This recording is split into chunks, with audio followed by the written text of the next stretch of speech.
Let go of the guilt about being alone. That time isn't wasted, it's repair. When your nervous system comes back online, so do you. The moment you start wanting to disappear from everyone, that's not your personality breaking down. That's your nervous system sending a distress signal. I used to feel so guilty about it.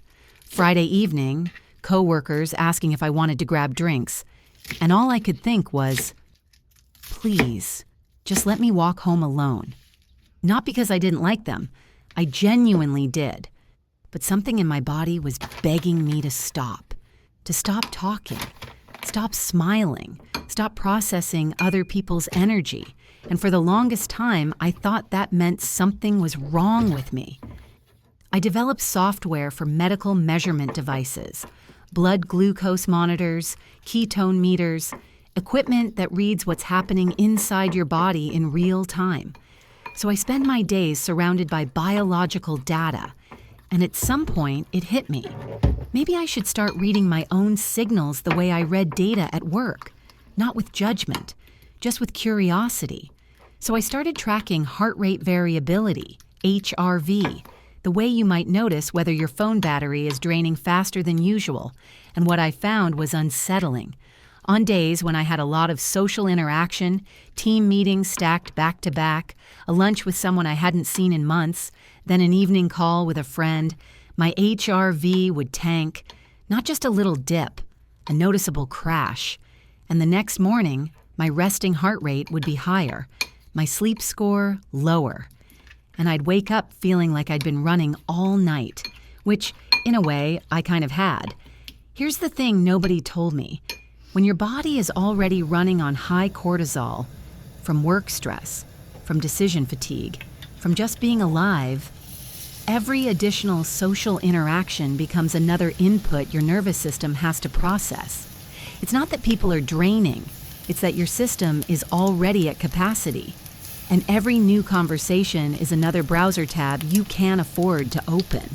Your brain doesn't politely ask you to take a break. It pulls the emergency brake. That urge to isolate? That's not avoidance, that's a survival algorithm. I didn't understand this for years, though. I'd push through, go to the dinner, say yes to the weekend plans, and then crash hard on Sunday.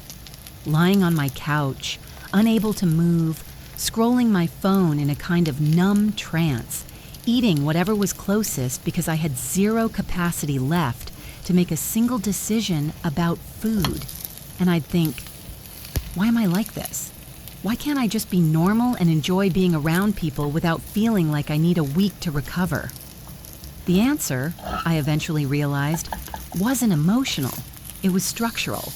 My autonomic nervous system had lost its flexibility. Think of it like a brake pedal in a car. The vagus nerve is that brake. It slows you down after the engine has been revving.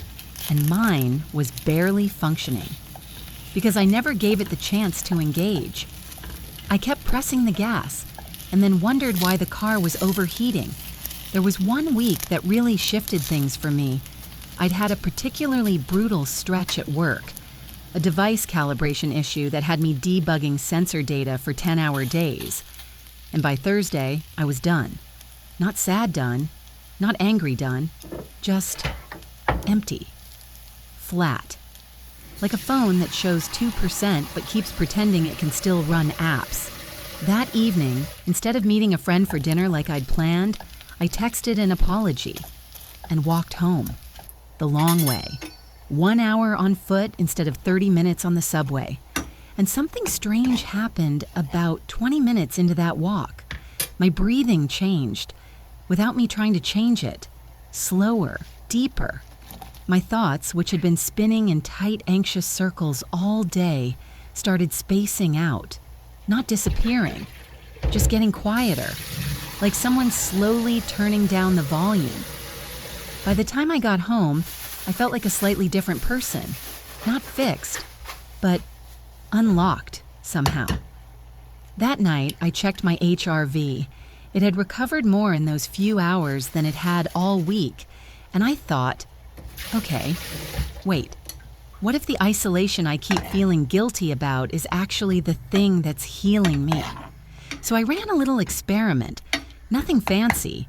For 2 weeks, I carved out 30 to 60 minutes every evening with zero human contact and zero input. No phone calls, no podcasts, no texting, no scrolling, just me. Sometimes I'd walk.